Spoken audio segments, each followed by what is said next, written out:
Hi babes, welcome back to my channel Drama Love Shifa. Desire episode 9. Last episode பார்க்காதவங்க ஐகார்டில் link இருக்கும் பாருங்க. First சீனில் ஷெங்கு secretary ஷாங் கிட்ட பேசிக்கிட்டு இருக்கான். நம்ம போன எபிசோடில் பார்த்தோம்ல, அவனுடைய அப்பாவுக்கு கேன்சர் இருக்கல, அதோடைய மெடிசன் தானே எக்ஸ் ஹோல்டிங்ஸ் கண்டுபிடிச்சிருக்காங்க. ஸோ அந்த மெடிசனை அவங்க அப்பாக்காக அவன் கேட்குறான்.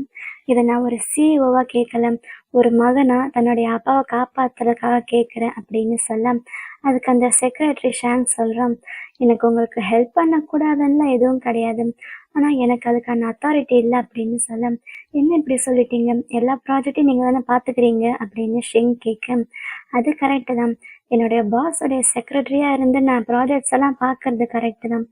ஆனால் 2 வருஷத்துக்கு முன்னாடி எப்போ இந்த ப்ராஜெக்ட் ஸ்டார்ட் பண்ணாங்களோ அப்போ எங்கள் பாஸே தான் அந்த ப்ராஜெக்டில் சைன் பண்ணார், அப்போ இருந்து அவர் தான் அதை பார்த்துக்கிட்டா இருக்காரு அப்படின்னு சொல்ல, 2 வருஷத்துக்கு முன்னாடி அப்படின்னு ஷெங் யோசிக்கிறான். அப்போ தான் நம்ம அப்பாவுக்கு ஃபஸ்ட்டு கேன்சர் இருக்கிறது தெரிஞ்சிச்சு அப்படின்னு திங்க் பண்ணுறான். சரி, எதுவாக இருந்தாலும் நான் ஃபஸ்ட்டு என் பாஸ் கிட்ட ஒரு வார்த்தை கேட்கணும், கேட்டுட்டு உங்களுக்கு என்ன விஷயம்னு சொல்கிறேன் அப்படின்னு சொல்ல, சரி அப்படின்னு ஷெங்கு ஃபோனை வச்சிடுறான். அப்போ ஷெங்குக்கு தோணுது, நான் இத்தனை காசு போட்டு எவ்வளோ கஷ்டப்பட்டு இந்த மெடிசனை கண்டுபிடிக்க ட்ரை பண்ணிக்கிட்டு இருக்கேன், ஆனால் இந்த எக்ஸ் ஹோல்டிங்ஸ் வெறும் 2 வருஷத்தில் கண்டுபிடிச்சிட்டாங்களே, பிறந்ததே என்னை பழி வாங்குறது தான் போல அப்படின்னு எக்ஸ் ஹோல்டிங்கோட சிஇஓ, அதாவது ஹுவாயாங்க தான் திட்டுறான்னு தெரியாமல் ஷெங்கு திட்டிக்கிட்டு இருக்கான். அப்புறம் அடுத்த சீனில் ஹுவாயாங்க ஷெங்கு ஒன்றா உட்காந்து சாப்பிட்டுக்கிட்டு இருக்காங்க. அப்போ ஷெங்குடைய ஃபோனுக்கு செக்ரட்டரி ஷாங் கிட்ட இருந்து கால் வருது. உடனே ஒரு நிமிஷம் அப்படின்ட்டு தனியாக வந்து செக்ரட்டரி ஷாங் தான் கால் பண்ணியிருக்கான் அப்படின்னு ரொம்ப சந்தோஷமாக பேசுகிறான். ஆனால் அந்த ஃபோனில் பேசுகிறது வந்து வெண்லாங்கோட குரலை கேட்டதுமே ஷெங்குக்கு செம்மையாக கடுப்பாகுது. நீ எதுக்குடா கால் பண்ண அப்படின்ற மாதிரி கடுப்பாகிறான்.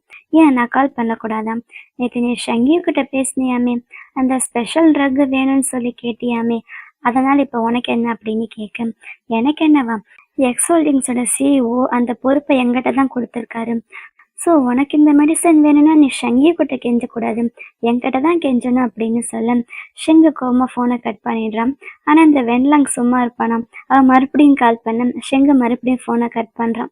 அப்போ அவனுக்கு டெக்ஸ்ட் வருது, ரொம்ப ஓவராக பண்ணாதடா, நான் உனக்கு ட்ரக்கு தரேன் அப்படின்னு டெக்ஸ்ட் பண்ணிட்டு மறுபடியும் அவன் கால் பண்ணுறான். இப்போ என்ன உனக்கு பிரச்சனை அப்படின்னு சொல்ல, அந்த ட்ரக்கு உனக்கு கொடுக்கறது ஒன்றும் பெரிய விஷயம் கிடையாது, ஆனால் அதுக்காக நீ எனக்காக ஒன்று பண்ணணும், ஹுவாயாங்க என்கிட்ட திரும்ப கொடுக்கணும் அப்படின்னு சொல்ல, ஏன் போன டைம் வாங்கின அடி பத்தலையா அப்படின்னு ஷெங்கு கேட்குறான். இப்போ உனக்கு தானே ஹெல்ப் வேணும்னு வந்திருக்கு அப்படின்னு சொல்கிறான். அதுக்கு ஹுவாயாங் வந்து ஒரு மனுஷன், அவனை நீ எப்படி இந்த மாதிரி ஒரு எக்ஸ்சேஞ்சாக கேட்கலாம் அப்படின்னு சொல்ல, ஜஸ்ட் ஒரே ஒரு நாள் நைட்டு தான் அவனை அனுப்பி, நான் உங்கள்கிட்ட திரும்ப அனுப்பி வச்சிடுறேன், அவன் என்கிட்ட வந்தால் உன்னுடைய அப்பாவுக்கு தேவையான மெடிசன் நான் கொடுக்குறேன் அப்படின்னு சொல்ல ஷெங்குக்கு செம்மையாக கோவம் வருது. என்ன பண்ணுறது, உனக்கு எத்தனையோ லவர்ஸ் கிடைப்பாங்க, ஆனால் அப்பான்றது ஒருத்தர் தானே, உன் லவருக்காக உங்கள் அப்பாவை இழக்க போறியா, இந்த மாதிரி ஒரு ட்ரக்கை வேற யாராலையும் உனக்கு தர முடியாது அப்படின்னு கேட்குறான். அப்போ ஷெங்கு கோவம் வருது, எனக்கு அதெல்லாம் ஒன்றும் வேணாம் அப்படின்ட்டு அவன் ஃபோனை கட் பண்ணிடுறான். அப்போ ஹுவாயாங் அவன் பின்னாடி தான் நின்றுக்கிட்டு இருக்கான். சாப்பாடு ஆறிட போகுது அப்படின்னு சொல்ல, சரி வா அப்படின்னு ஷெங்கு அவனோட கையை பிடிச்சிட்டு சாப்பிட போகிறான். அப்புறம் ஷெங்கு சாப்பிட்டு முடிச்சுட்டு அவனோட ஆஃபீஸ்க்கு போக போகிறான். அப்போ ஹுவாயாங் அவனை கூப்பிடுறான். என்ன விஷயம் அப்படின்னு கேட்க, ஹுவாயாங் பக்கத்தில் வந்து அவனோட டையை சரி பண்ணி விட்டுட்டு, டென்ஷன் ஆகாதீங்க, எதுக்கும் அப்செட் ஆகாதீங்க அப்படின்னு அவனை ஹக் பண்ணி அவனை சமாதானப்படுத்துகிறான். அப்புறம் சரி இப்போ கிளம்புங்க வேலைக்கு அப்படின்னு சொல்ல ஷெங்கு பக்கத்தில் வந்து ஹுவாயாங்க கிஸ் பண்ணுறான். கிஸ் பண்ணிவிட்டு கொஞ்ச நேரம் 2 பேரும் அமைதியாக இருக்கிறாங்க. அப்போ ஷெங்கு ஹுவாயாங்க டச் பண்ண அவனுக்கு ஃபீவர் வர மாதிரி இருக்கு. என்னாச்சு, உனக்கு உடம்பு சரியில்லை அப்படின்னு கேட்க, ஆமாம் நான் மெடிசன் எடுத்துக்கிட்டு தான் இருக்கேன் அப்படின்னு சொல்ல, சரி உடம்ப பார்த்துக்கோ அப்படின்னு அங்கேருந்து அவன் கிளம்பிடுறான். ஆக்சுவலாக ஹுவாயாங்க்கு வந்து இப்போ ரெட் பீரியட் வரப்போகுது, அதனால தான் அவனுக்கு ஃபீவர் வர மாதிரி இருக்குது. ஷெங்கு ஆஃபீஸ்க்கு வந்ததுமே அவனோட ஃப்ரெண்டு யூஷான் கால் பண்ணுறான். கால் பண்ணி எக்ஸ் ஹோல்டிங்ஸில் ஒரு பெரிய பார்ட்டி நடக்க போகுது, பார்ட்டியோ மீட்டிங்கோ சம்திங், அதில் எக்ஸ் ஹோல்டிங்ஸோட சிஇஓ கண்டிப்பாக வருவான், நீ அவனை பார்க்கணுன்னு சொன்னால, வேணும்னா அந்த இடத்துக்கு வா. ஷெங்கு சரின்னுட்டு ஃபோனை வச்சிடுறான். அதே நேரம் வேற ஒருத்தனை காட்டுறாங்க, அவனோட ஃபேஸ் சரியாக தெரியல, ஆனால் அவன்கிட்ட நிறைய ஃபோட்டோஸ் இருக்குது, அதில் ஷெங்கு ஹுவாயாங்கு ஒன்றா இருக்கிற ஃபோட்டோஸ் இருக்குது. அதெல்லாம் பார்த்துட்டு அவன் அந்த ஒமேகாவை என்கிட்ட கொண்டு வாங்க அப்படின்னு ஹுவாயாங்க சொல்கிறான். அதுக்கு அவன் எதுக்கு சார், உங்களுக்கு தேவை ஆல்ஃபா தானே, அவனையே நாங்கள் கூப்பிட்டு வரோம் அப்படின்னு சொல்ல, ஒரு எஸ்டயர் ஆல்ஃபா அவனை கூட்டிட்டு வர்றதுன்னு அவ்வளோ ஈஸியான விஷயம்னு நினச்சிக்கிட்டியா? அந்த ஒமேகாவை கூட்டிட்டு வா, அதுவே அவனுக்கு வலிக்கும் அப்படின்னு சொல்ல, சரி நாங்கள் அவனையே கூட்டிட்டு வரோம் அப்படின்னு அந்த ஆளுங்க ஒத்துக்கிறாங்க. அவங்க ஷெங்கோடைய எனிமீஸ் போல. அப்புறம் சொன்ன மாதிரியே ஷெங் அந்த பார்ட்டிக்கு வரான். அதே நேரம் நான் ஆல்ரெடி சொன்ன மாதிரி ஹுவாயாங்கோடைய ரெட் பீரியடு, அதனால இப்போ ரொம்பவே வீக்காக ஃபீல் பண்ணுறான். அவனுடைய செக்ரட்டரி ஷெங்கி அவனை அங்கேருந்து கூட்டிட்டு வந்துடுறான். அப்போ வெண்லாங் கால் பண்ணிட்டு, என்ன பார்ட்டியெல்லாம் ரெடி பண்ணிட்டு இங்கே அவனையே காணும் அப்படின்னு ஹுவாயாங்க கேட்க, அவருக்கு திடீர்னு ரெட் பீரியட் ஸ்டார்ட் ஆயிடுச்சு, இந்த டைம் கொஞ்சம் சீக்கிரமாகவே வந்துருச்சு அப்படின்னு சொல்ல, அதுக்கு வெண்லாங் சொல்கிறான், ஆமாம் பின்ன எல்லாரும் முன்னாடி அவன் ஷெங் கிட்ட லியூரின் ஃபெர்மான்ஸ் யூஸ் பண்ணால் அப்படியே தான் ஆகும் அப்படின்னு சொல்ல, அதான் அவருக்கு கொஞ்சம் மேட்டிங் ஃபீவராக இருக்குது அப்படின்னு சொல்கிறான் ஷெங்யூ. சரி அவனை செயின்ஸ் எல்லாம் போட்டு நல்லா கட்டி வைங்க, அவன் எந்த நிலைமையிலையும் ஷெங்கை மட்டும் பார்த்துடக்கூடாது அப்படின்னு சொல்ல, சரி அப்படின்ட்டு ஷெங்கி அங்கேருந்து போகிறான். எப்பயும் போல் அங்கே ஹுவாயாங்கு சங்கிலி எல்லாம் போட்டு அவனுடைய ஃபீவர்ஸையும் ஃபெர்மான்ஸையும் கண்ட்ரோல் பண்ணிட்டு தூங்கிட்டு இருக்கான். அப்போ அந்த வழியாக ரூம் கிளீனர்ஸ் வராங்க. அப்போ கதை ஓப்பனாக இருக்கு. அவங்க அந்த ஹுவாயாங்க பார்க்குறாங்க. ஹுவாயாங் கையிலையும் காலையும் சங்கிலி கட்டியிருக்கு. அதை பார்த்துட்டு இவங்க தப்பாக நினச்சிக்கிறாங்க. பாருடா இந்த ஒமேகாக்கு இப்படியெல்லாம் இருந்தால் ரொம்ப பிடிக்கும் போல் அப்படின்ட்டு வேணும்னே அந்த ரூம்குள்ளே போகிறாங்க. அவங்க ஹுவாயாங் ஏதாச்சும் பண்ணலான்னு சொல்லி உள்ளே போனாங்க போல. ஆனால் அவங்க உள்ளே வந்ததுமே ஹுவாயாங்க்கு தெரிஞ்சிடுது. அவனுடைய ஃபெர்மான்ஸ் அவன் ரிலீஸ் பண்ண அவங்களால அங்கே நிற்கவே முடியல. கிட்டத்தட்ட மயக்கம் போட்டு விழுந்துடுறாங்க. அப்புறம் அவனுக்கு ஒரு மாதிரி டென்ஷன் ஆகிடுது. ஸோ கோவத்தில் அவன் அந்த சங்கிலியை கட் பண்ணி போட்டுடுறான். இங்கே ஷெங்க பார்ட்டிக்கு வந்திருக்கான். எக்ஸோல்டிங்ஸோட சிஇஓ அதாவது ஹுவாயாங்க பார்க்க முடியுமா அப்படின்னு பார்க்குறான்.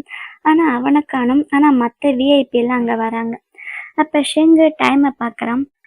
ஹுவாயாங்க்கு வேற ஃபீவர், அவன் எப்படி இருக்கானோ அப்படின்னு திங்க் பண்ணிட்டு கொஞ்ச நேரம் மறுபடியும் வெயிட் பண்ணுறான். ஆனால் அவனால் ஹுவாயாங்க பார்க்க முடியல, அதாவது எக்ஸோலிங்ஸோட சிஇஓவை பார்க்க முடியல. இந்த அக்லி பஸ்டர்ட் எங்கே போனா அப்படின்ட்டு, சரி நம்ம போய் ஹுவாயாங்காச்சும் கால் பண்ணி பேசலாம் அப்படின்னு அந்த பக்கத்துலேருந்து போக போகிறான். அப்போ வெண்லாங் அங்கே வர 2 பேரும் முறைச்சிக்கிறாங்க. அப்போ வெண்லாங் அவன் முன்னாடி கையை நீட்டு ஷெங்கனை தள்ளி விட்டுட்டு அங்கேருந்து போக போகிறான். அதுக்கு வெண்லாங் சொல்கிறான், ஒரே ஒரு நைட் தானே சொல்கிறேன், அந்த ஒரு நைட்டில் அப்படி என்ன பெருசாக நடக்க போகுது, நாங்கள் அப்படி ஒன்றும் லவ்வர்ஸ் எல்லாம் ஆக மாட்டோம் அப்படின்னு மறுபடியும் அந்த வெண்லாங்கு அந்த மேட்ரை பற்றியே பேச பக்கத்தில் காச்சோவும் நிற்கிறான். அவனுக்கு அதெல்லாம் கேட்கறதுக்கு ஒரு மாதிரி இருக்குது. இங்கே ஷெங்கு கடுப்பாயிட்டு அவனோட ஃபெர்மான்ஸை ரிலீஸ் பண்ண காட்டோக்கு அந்த ஃபெர்மான்ஸ் அஃபெக்ட் ஆகுது. அப்போ இந்த மாதிரி பப்ளிக்கில் ஃபெர்மான்ஸ் காட்டக்கூடாதுன்னு எனக்கு தெரியாதா அப்படின்னு ஷெங்கு கேட்க, அப்படின்னா அவன் வாயை நீ மூடிக்கிட்டுரு அப்படின்னு அவனும் கடுப்பாக சொல்கிறான். இந்த மாதிரி ஆப்பர்ச்சுனிட்டி உனக்கு மறுபடியும் வராது, நல்லா யோசிச்சு சொல்லு அப்படின்னு வேணும்னே வெண்லாங் பக்கத்தில் போய் நான் டென்ஷன் பண்ணுறான். ஷெங்கு கோவமாக அங்கேருந்து போயிட எங்கள் வெண்லாங் தனியாக காட்டோக்கு ஒரு ட்ரிங்க் கொடுக்குறான். என்ன ஆகுது உனக்கு, அவன் ஃபெர்மான்ஸ் ரிலீஸ் பண்ணால் உனக்கு என்ன, நீ பீட்டா தானே, ஒருவேளை உனக்கு அவன் மேலே ஃபீலிங்ஸ் இருக்குதோ என்னமோ அப்படின்ற மாதிரி மறுபடியும் வெண்லாங் கேட்குறான். இல்லை நீங்கள் தப்பாக நினச்சிட்டீங்க அப்படின்னு காட்டோ சொல்ல, அப்போ திடீர்னு எனக்கு மயக்கம் வர மாதிரி இருக்குது, நான் கொஞ்சம் ரெஸ்ட் ரூம் போயிட்டு வரவா அப்படின்ட்டு காட்டோ அங்கேருந்து போகிறான். ஹுவாயாங்க்கு எப்படி திடீர்னு ரெட் பீரியட் வந்துருச்சு, அதே மாதிரி இங்கே காட்டோக்கும் திடீர்னு ஹீட் வந்துருச்சு போல். ஒருவேளை ஷெங்கோடைய ஃபெர்மான்ஸ் அஃபெக்ட் ஆனதாலே என்னன்னு தெரியல, அவன் ரெஸ்ட் ரூமுக்கு போக ட்ரை பண்ணுறான். அப்போ அவனுடைய ஃபெர்மான்ஸ் ரொம்ப ஓவராக ரிலீஸ் ஆகுது. அப்போ வழியில் போகிறவங்க இவனை பார்க்குறாங்க. அவன் ஒரு ஒமேகா அப்படின்றது அவங்களுக்கு அவனோட ஃபெர்மான்ஸ்லேயே தெரிஞ்சு போயிடுது. என்னாச்சு, அந்த ஒமேகா ஹீட்டில் இருக்கான் போல், நம்ம வேணும்னா போகலாமா அப்படின்னு அவங்க இவனை மேட்ரு பண்ணுறதுக்கு பேசிக்கிட்டு இருக்காங்க. ஆனால் கூட இருக்கிறவன் அதெல்லாம் வேண்டாம் அப்படின்னு கூட்டிகிட்டு வந்துடுறான். இங்கே எப்படியோ காட்டோ அவனை காப்பாற்றிக்கிறதுக்காக ஒரு ரூம்குள்ளே வந்துடுறான். அவனால் சுத்தமாக அவனோட ஃபெர்மான்ஸை கண்ட்ரோல் பண்ணவே முடியல. அவன் அந்த பெட்டில் உட்காடுறான். அதே நேரம் இங்கே வெண்லாங்கு, என்னாச்சு இவ்வளோ நேரமாச்சு அவன் வரவே இல்லையே அப்படின்னு காட்டோக்கு கால் பண்ண ட்ரை பண்ணுறான். ஆனால் அவனோட ஃபோனையே அட்டன் பண்ண மாட்டான். அப்போ அவன் யோசிச்சு பார்க்குறான், அன்னைக்கு அவன் ஷெங்கோடைய ஃபெர்மான்ஸை ஸ்மெல் பண்ணும்போது அவனுக்கு ஆஸ்மா அட்டாக் வந்துச்சுல்ல, அதே மாதிரி மறுபடியும் அவனுக்கு ஆஸ்மா ஏதாச்சும் ட்ரிகர் ஆயிடுச்சு அப்படின்னு அவனை தேடிக்கிட்டு வெண்லாங் வரான். அதே நேரம் ஷெங்கு ஹுவாயாங்கிட்ட பேசுறதுக்கு தேடிக்கிட்டு வந்துக்கிட்டு இருக்கான். அப்போ வர வழியில் அங்கே 2 பேர் பேசிக்கிறாங்க. ரெஸ்ட் ரூம் கிட்ட காட்டோ ஹீட்ல இருந்ததையும் அவனோட ஃபெர்மான்ஸ் ரிலீஸ் ஆனதை பத்தி அவங்க பேசிக்கிட்டு இருக்காங்க. அவங்க வெறும் ஒரு ஒமேகா அப்படின்னு சொன்னதால ஷெங் அதை கேட்டுட்டு ஒருவேளை ஹுவாயாங் இங்க வந்திருக்கானோ அப்படின்னு தப்பா நினைச்சுக்கிறான். அவங்க கிட்ட போய் நீங்க ஒரு ஒமேகா பார்த்தேன்னு சொன்னீங்களே எங்க அப்படின்னு கேட்க, தோ அங்க ரெஸ்ட் ரூம் பக்கத்துல தான் அப்படின்னு சொல்ல ஷெங் அந்த பக்கம் போறான். அவனோட ஃபோன் கையில எடுத்துக்கிட்டே தான் போறான். அவன் ஹுவாயாங்கு கால் பண்ணிக்கிட்டு. அப்போ ஹுவாயாங்கு அங்க ஒரு ரூம்குள்ளதான் இருக்கான்.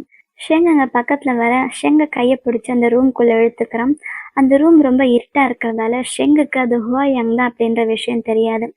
ஆனா சீரியஸை பார்த்தா நிறைய பேர் ஏன் நல்லா தெரியுது அப்படின்னு சொல்றீங்க. ஆனா நாவலை பொறுத்த வரைக்கும் அந்த ரூம் வந்து ரொம்ப பிட்ச் பிளாக்கா இருக்கும். சீரியஸ் அந்த மாதிரி ஃபுல்லா பிட்ச் பிளாக்கா காட்ட முடியாதுல்ல, அதனாலதான் ஃபேஸ்லாம் தெரியற மாதிரி காட்டுறாங்க. இங்க ஷெங்குக்கு அது ஹுவாயாங் அப்படின்னு தெரியாம ரொம்ப கோவமா அவனோட ஃபேஸ்லயே ஒரு பஞ்சு விடுறான். ஆனா அது கூட ஹுவாயாங்க்கு பிடிச்சிருக்குது. ஷெங் அவன்கிட்ட சண்டை போட ட்ரை பண்றான்.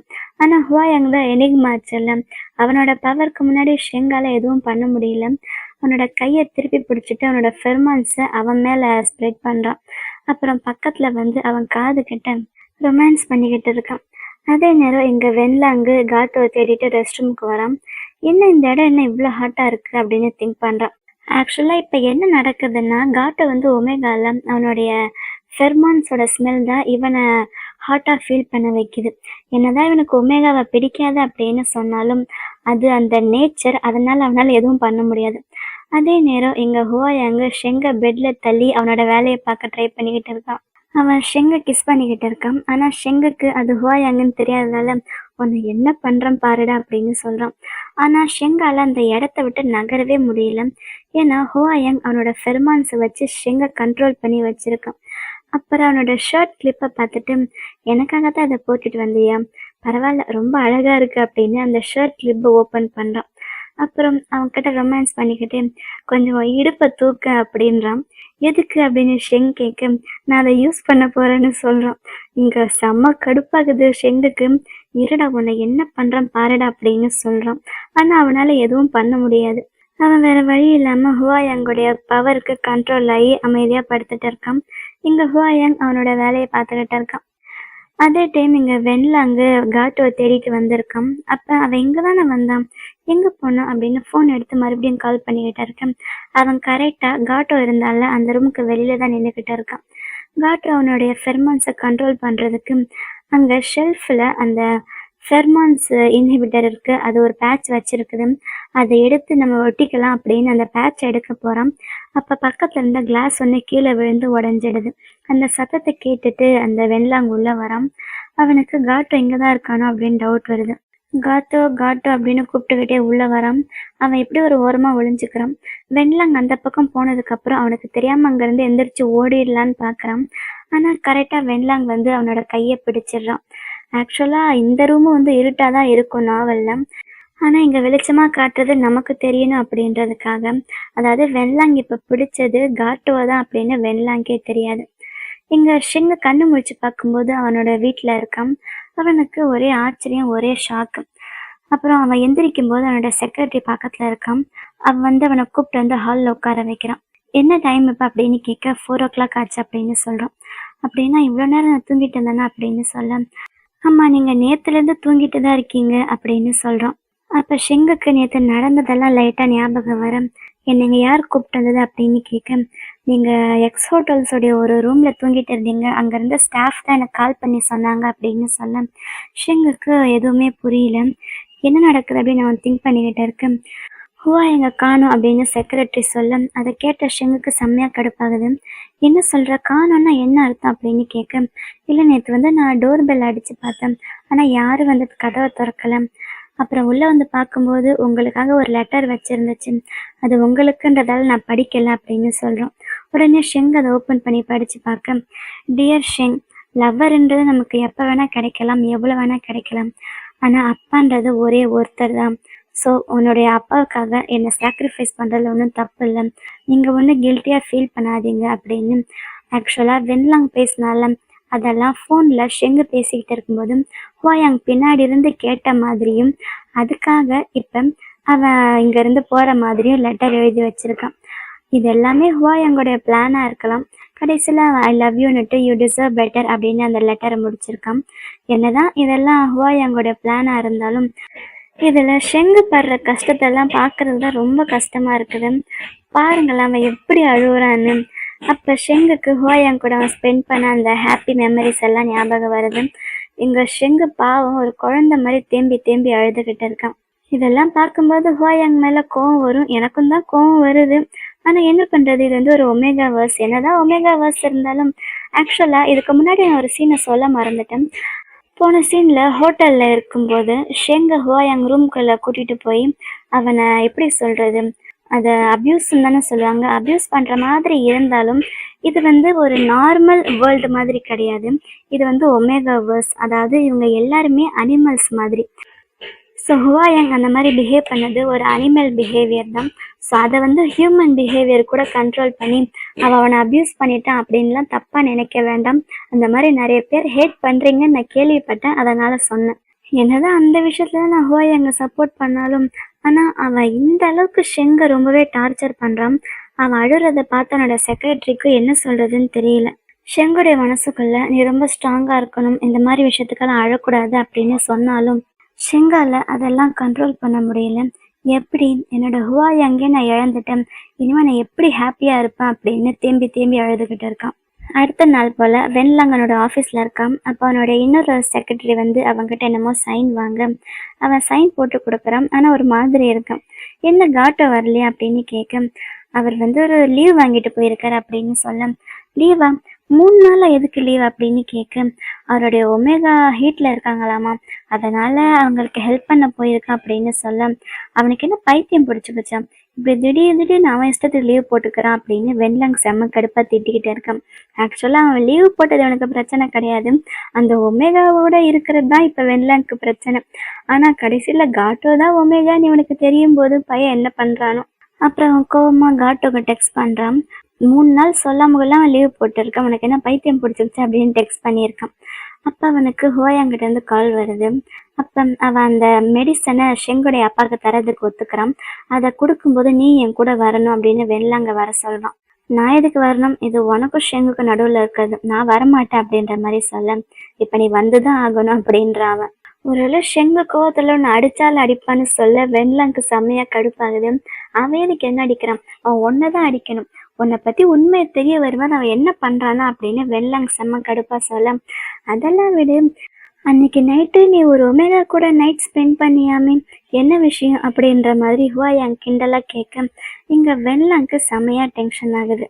வென்லாங் என்ன சொல்கிறான், அந்த ஒமேகா அவனுடைய ஹீட் ஃபெர்மான்ஸை யூஸ் பண்ணி என்னமோ பண்ணிட்டான், அதனால் என்னை கண்ட்ரோல் பண்ண முடியல, இந்த மாதிரி ஒமேகாஸை பார்த்தாலே எனக்கு செம்மையாக கடுப்பாகுது அப்படின்னு சொல்ல, அன்னைக்கு உன் கூட இருந்த ஒமேகாவுடைய ஃபோட்டோ என்கிட்ட இருக்குது, உனக்கு வேணுமுன்னா என் கூட ஹாஸ்பிட்டலுக்கு வா ஷெங்கை பார்க்கறதுக்கு அப்படின்னு சொல்ல, அந்த ஃபோட்டோ எப்படி உனக்கு கிடச்சிச்சு அப்படின்னு வென்லாங் கேட்குறான்.